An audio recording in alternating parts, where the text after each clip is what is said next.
The 10 News Weather Authority from the JES Weather Center. Good evening, everybody. I'm meteorologist Edward Shaw. Looking at what we can expect here over the next few days, certainly the rain's going to continue, but tomorrow it's going to be abnormally cold. However, we get later on into the week and we'll warm up to more seasonable averages as we get into Thursday and Friday. Looking at our current visible satellite, you can see where a lot of that cloud cover over our region. Starting to see that visible satellite dissipate as we go into sunset, but further out to the west, that severe weather is certainly churning in the Gulf Coast and the deep south. And that same system going to impact us, just not quite in the way that the south is seeing it. So you'll notice that that warm front starts to head further to the east and bringing up a lot of moisture along with it. That moisture is going to impact our area tomorrow in the form of some widespread rainfall. Now, tomorrow, going to be pretty chilly. But once that warm front lifts up, that's when we're going to warm up rather significantly.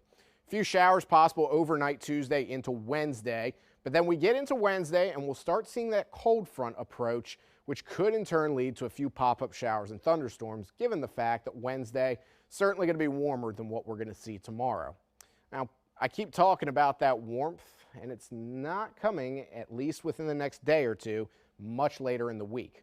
Tonight, Roanoke at 53, Blacksburg at 50, Pulaski at 51, Floyd at 48, Rocky Mount at 53, and then Lynchburg into Alta Vista and South Boston all at 53 as well.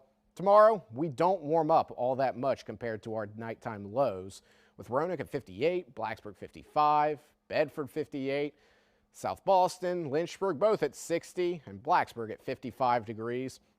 Actually lining up to be potentially a pretty close to record cold day tomorrow, given that we're going to be over 20 degrees below average for this time of year. However, if you don't like the cold weather, don't fret. We get later into the week, we start climbing back up to what we usually see this time of year. 69 on Wednesday, 78 Thursday, and 79 on Friday as we get to much more seasonable conditions. Long-term outlook, looking at the first full week of June, we're going to be most likely a little bit warmer than average. So again, if you're not a fan of the cold weather that we've seen today and what we're going to see tomorrow, when we kick off June, it looks like it's going to be a little bit of a different trend that a lot of people I know are going to like, especially those of you who like that warmer weather. The rain continues on and off throughout the course of this week, with the most widespread rain coming tomorrow with that 58-degree temperature range. We'll be back in just a moment with more news.